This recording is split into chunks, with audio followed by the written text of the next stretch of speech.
అందరికీ నా హృదయపూర్వక నమస్కారాలు. జనసేన మద్దతుదారులకి, జనసేన వీర మహిళలకి, జన సైనికులకి, ఆంధ్రప్రదేశ్ ప్రజలకి, ప్రతి వర్గాలకి అందరికీ పేరు పేరున నా హృదయపూర్వక నమస్కారం. ఈ ఎన్నికలు ఈ మే 13న చాలా కీలకమైన ఘట్టం చేరుకోబోతుంది. మన భవిష్యత్తుని మనం నిర్దేశించుకునే సమయం. దీంట్లో భాగంగా మీ అందరినీ నా విన్నపం, నా విజ్ఞాపన, నా అభ్యర్థన, వైసీపీ వ్యతిరేక ఓటుని చీలనివ్వకుండా అందరం ఒకే మాట మీద నిలబడి ఎక్కడైతే భారతీయ జనతా పార్టీ అభ్యర్థులు ఉన్నారో వారికి మన సంపూర్ణ బలం టీడీపీ, జనసేన బలం ఇవ్వడం. అలాగే టీడీపీ ఎక్కడైతే నిలబడిందో సంపూర్ణంగా జనసేన, బీజేపీ మద్దతుదారులు, జన సైనికులు, కార్యకర్తలు, బీజేపీ కార్యకర్తలు అందరూ మద్దతు ఇవ్వడం. అలాగే జనసేన పోటీ చేస్తున్న చోట టీడీపీ మద్దతుదారులు, టీడీపీ కార్యకర్తలు, టీడీపీ మహిళలు అందరూ కూర్చొని జనసేనకి మద్దతు ఇవ్వడం. సమిష్టిగా ఇది కూటమి గెలుపు, ఆంధ్రప్రదేశ్ గెలుపు. వైసీపీ వ్యతిరేక ఓటుని చీలనివ్వనని చెప్పి నేను 2021 ఇప్పటం గ్రామం సభ పెట్టినప్పటి నుంచి ఈ రోజు దాకా అదే మాట మీద ఉన్నాం. అదే బాధ్యతతోటి ముందుకు తీసుకెళ్తా ఉన్నాం. భారతీయ జనతా పార్టీ నరేంద్ర మోదీ గారి నాయకత్వంలో నడుస్తున్న ఈ దేశం ఖచ్చితంగా ఆయన ఆశీస్సులు మన రాష్ట్రానికి ఉండాలి. ఆ దిశగానే వారిని చాలా వ్యయ ప్రయాసాలతోటి మనం ఒప్పించి ఈ రోజున మనం ఈ పొత్తులోకి భారతీయ జనతా పార్టీ నాయకులు అంగీకారం తెలిపారు. నాకు చాలా చిన్న వయసులో నేను చదువుకున్నది ఎంజీఆర్ గారి మాటలు గుర్తున్నాయి. ఒక రాష్ట్ర ప్రభుత్వం సమర్థవంతంగా పనిచేయాలంటే కేంద్ర ప్రభుత్వం ఆశీస్సులు అవసరమని. ఆ వాక్యం నా మీద చాలా బలమైన ప్రభావం చూపించింది. ఎందుకంటే మన కేంద్ర ప్రభుత్వం లేకుండా ఈ ఫెడరల్ స్ట్రక్చర్లో కేంద్ర ప్రభుత్వం సహాయ సహకారాలు లేకుండా ముందుకు నడవటం చాలా చాలా కష్టం. వీటన్నింటినీ దృష్టిలో పెట్టుకొని ముఖ్యంగా 6 అంశాల మీద మనం ముందుకెళ్తున్నాం. విద్య, వైద్యం, ఉపాధి, సాగునీరు, తాగునీరు, లా అండ్ ఆర్డర్. విద్యకు సంబంధించి ప్రభుత్వం ఫీజు రీయింబర్స్మెంట్స్ చేయలేదు. ఎయిడెడ్ స్కూల్స్ మూసేశారు. సరైన నాణ్యతతో కూడిన విద్యా విధానం లేదు. అలాగే సంక్షేమ పథకాలు, అమ్మఒడి లాంటిది కూడా ఎంతమంది బిడ్డలు ఉంటే అంతమందికి ఇస్తామని చెప్పి ఒక్కరికి కూడా ఇవ్వలేదు. ఒక్కరికి ఇచ్చి మరి అందరికి ఇచ్చిన భ్రమ కల్పించారు. అలాగే ఎయిడెడ్ స్కూల్స్ దాదాపు 7,000 పైచిలకు ఎయిడెడ్ స్కూల్స్ మూసేశారు. ఏదో వాటిని కూడా తాకట్లు, వాటిని కూడా ప్రైవేటైజ్ చేసే ప్రయత్నాలు జరిగినాయి. కొన్ని చోట్ల అడ్డుకున్నా, కొన్ని చోట్ల కుదరలేదు, కొన్ని చోట్ల ప్రైవేట్ పరం అయిపోయినాయి. అది విద్య పరంగా ఎవరికి కూడా సరైన ఫీజు రీయింబర్స్మెంట్లు జరగలేదు. ఎన్టీఆర్ హెల్త్ యూనివర్సిటీని పేర్లు మార్చేశారు. ఆంధ్ర యూనివర్సిటీని వైసీపీ కార్యాలయంగా చేశారు. విశ్వవిద్యాలయాల్లో కూడా వైసీపీ ప్రభుత్వం తాలూకు పోకడ, దాని జోక్యం నిజంగా విశ్వవిద్యాలయాల తాలూకు ఔన్నత్యాన్ని, ఉన్నతిని మంటగలిపింది. ఇవన్నీ మార్చుకోవడం, భవిష్యత్తులో నాణ్యమైన విద్య, విశ్వవిద్యాలయాల తాలూకు దాని తాలూకు సమగ్రత కాపాడుకునేలాగా ఉంటాము. అలాగే మనకి వైద్యానికి సంబంధించి మనం ప్రతి కుటుంబానికి 25 లక్షల రూపాయలు మనం హెల్త్ ఇన్సూరెన్స్ ఇస్తూ ఉన్నాం కూటమి ప్రభుత్వం తరపు నుంచి. అలాగే primary health care, secondary health care, tertiary health care అన్ని గవర్నమెంట్ హాస్పిటల్స్ని చాలా బలోపేతం చేస్తాం. అది కూటమి ప్రభుత్వం తీసుకున్న నిర్ణయం. అలాగే ముఖ్యంగా ఎక్కడైతే మనకి పొల్యూషన్ ఉందో, కాలుష్యం ఉందో, కాలుష్యం ఆరోగ్యాన్ని ఇబ్బంది పెడుతుందో ఆ కాలుష్య నియంత్రణ మండలి ద్వారా వాటిని సరిచేసే బాధ్యత కూటమి ప్రభుత్వం తీసుకుంటుంది. ఉపాధి మనకి వచ్చి అన్ని మెగా డిఎస్సిని రిలీజ్ చేస్తాం, డిఎస్సి రిలీజ్ చేస్తాం. 18,000 పోస్టులని మనం భర్తీ చేస్తాం. 18,000 పైచిలకు పోస్టులను భర్తీ చేస్తాం. పోలీస్ కానిస్టేబుల్స్, ఎస్ఐలు పోస్టులు భర్తీ చేస్తాం. నిరుద్యోగాన్ని రక్కసిని పారదోలుతామని చెప్పి మనకి ప్రభుత్వంలోకి వచ్చిన వ్యక్తి కనీసం పట్టుమని 10 ఉద్యోగాలు కూడా ఇవ్వలేదు. కేవలం సంక్షేమం, తను అనుకున్న సంక్షేమం కూడా పూర్తి స్థాయిలో కాకుండా అరాకొర సంక్షేమంతో దాన్ని ఎక్కువ అడ్వర్టైజ్మెంట్స్ తోటి ముందుకు తీసుకెళ్ళి సంక్షేమాన్ని కూడా సంపూర్ణంగా చేయలేకపోయిన ప్రభుత్వం, ఉపాధి ఇవ్వలేకపోయిన ప్రభుత్వం, మనకి జాబ్ క్యాలెండర్ రిలీజ్ చేయలేని ప్రభుత్వం. ఇది మారాలి అంటే ఖచ్చితంగా మన కూటమి ప్రభుత్వం రావాలి. వచ్చిన వెంటనే ముందుగానే మన మెగా డిఎస్సిని మనం దాని మీదే ఉంటుంది, ముందుకు తీసుకెళ్తాం రాగానే. అలాగే సిపిఎస్, కాంట్రిబ్యూటరీ పెన్షన్ స్కీమ్కి సంబంధించి మాట ఇచ్చి మరి వెనక్కి వెళ్ళిపోయాడు. వారం రోజుల్లో సంతకం పెడతానని చెప్పిన వ్యక్తి ఈ రోజున దాన్ని వదిలేశాడు, గాల్లోకి వదిలేశాడు. అలాగే టీచర్ల భవిష్యత్తుని కూర్చోబెట్టి మద్యపానాల మనకి స్కూల్స్లో పాఠాలు చెప్పి టీచర్లను తీసుకెళ్ళి మనకి యారక్ షాపుల దగ్గర, సారాయి షాపుల దగ్గర క్యూల్లో సరిచేసే బాధ్యతలు అప్పచెప్పాడు. ఇది వారిని మన గురు బ్రహ్మ, గురు విష్ణు, గురు దేవ మహేశ్వర అని చెప్పి మనం గురువుని ప్రార్థించుకునే పరిస్థితుల్లో తీసుకొచ్చి మద్యం షాపుల దగ్గర పనిచేసే విధంగా ఈ ప్రభుత్వం గురువులను అవమానం చేసింది, టీచర్స్ని అవమానం చేసింది, ఉద్యోగులకి సిపిఎస్ ఇవ్వలేదు. వీటన్నిటిని దృష్టిలో పెట్టుకొని నేను గురువులకి గౌరవం ఇచ్చేలాగా, వారికి వేతనం సకాలంలో అందేలాగా, అలాగే సిపిఎస్, నేను ఒక మాజీ ప్రభుత్వ ఉద్యోగి కొడుకుగా, నేను ఉమ్మడి ఆంధ్రప్రదేశ్ మాజీ ప్రభుత్వ ఉద్యోగి కొడుకుగా నాకు కష్ట నష్టాలు తెలుసు.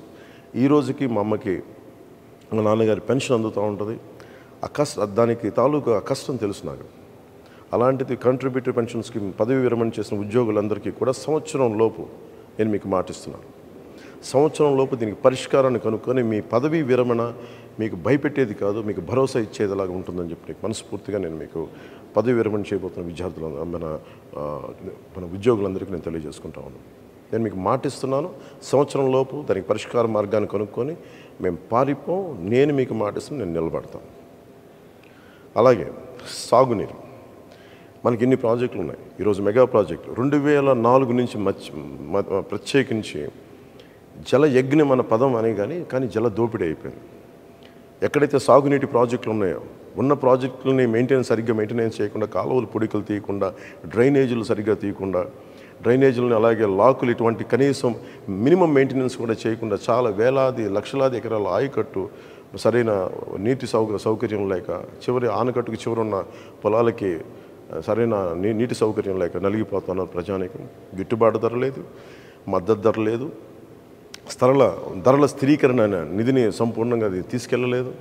అందుకని నేను కౌలు రైతులకి సొంత డబ్బుని ఇచ్చిన వాడిని, కౌలు రైతాంగానికి, రైతులకి, అన్నం ముద్ద పెట్టే రైతులందరికీ నేను మీకు మనస్ఫూర్తిగా మాటిస్తున్నా. మీ క్షేమం కోసం, మీ సంక్షేమం కోసం కూటమి ప్రభుత్వం అండగా ఉంటుంది. అలాగే ముందు బాధ్యతగా మొదటి రాగానే అన్ని ఏవైతే మైనర్ ఇరిగేషన్, చిన్న ఇరిగేషన్ ప్రాజెక్ట్స్ ఉన్నాయో వాటిని తొందరగా పూర్తి చేయడంతో పాటు ఈ ముఖ్యంగా డ్రైనేజ్ని మొత్తం కాలువలు పూడికలు కానీ, మనకి ఈ లాకులు మనకి మెయింటెనెన్స్ కానీ ఇవన్నీ చేసి ముందు ఉన్న ఇరిగేషన్ ప్రాజెక్ట్స్ని సమర్థవంతంగా పనిచేసేలా తీసుకుంటాం.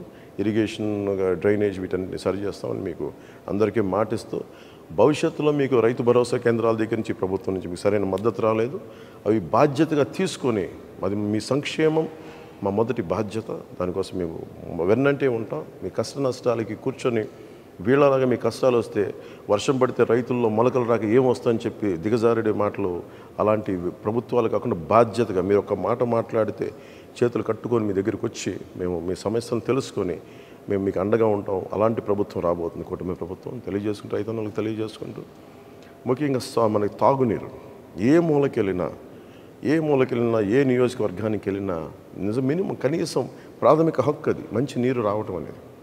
అలాంటి మంచినీరు కూడా ఇచ్చే పరిస్థితుల్లో లేదు.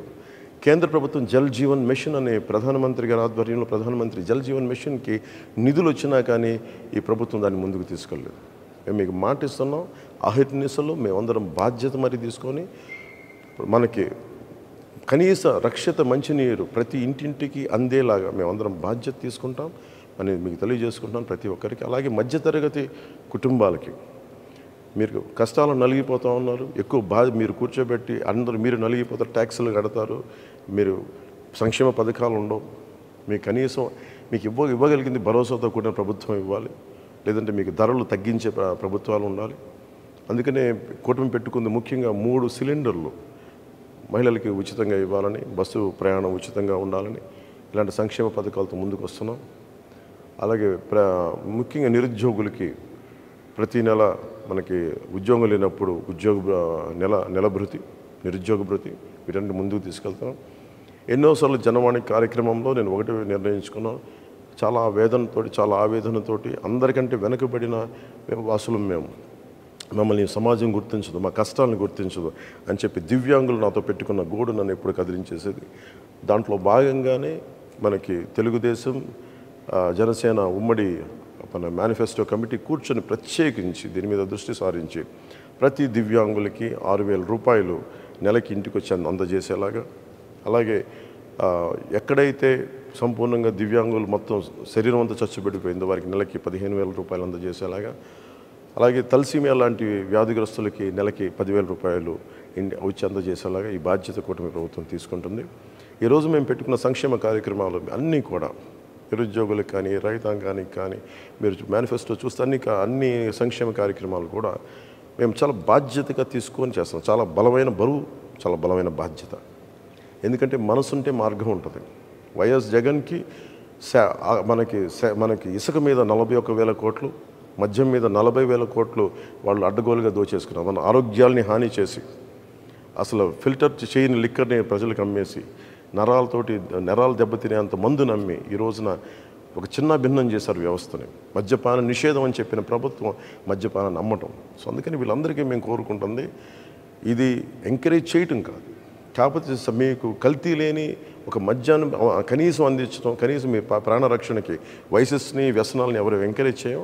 కానీ మనకు 6 రాష్ట్రాలు మన చుట్టుపక్కల, మన ఆంధ్రప్రదేశ్ రాష్ట్రానికి 6 రాష్ట్రాలు మనకి చుట్టుపక్కల సరిహద్దులు ఉన్నాయి. సో మనకి సంపూర్ణ మద్యపాన నిషేధం అది చేయడం చాలా కష్టసాధ్యం. కానీ అంచెలంచెలుగా ఆడపడుచులు, మహిళలు కోరుకున్న చోట, ఒక గ్రామం కోరుకున్న చోట, ఒక ప్రాంతం కోరుకున్న చోట అక్కడ మద్యం షాపులు కానీ లేదంటే యారక్ షాప్స్ కానీ అవి లేకుండా చూసుకునే బాధ్యత మెజారిటీ శాతం ప్రజలు కోరుకుంటే అక్కడ మద్యాన్ని సంపూర్ణంగా నిషేధించే బాధ్యత కూటమి ప్రభుత్వం తీసుకుంటుంది.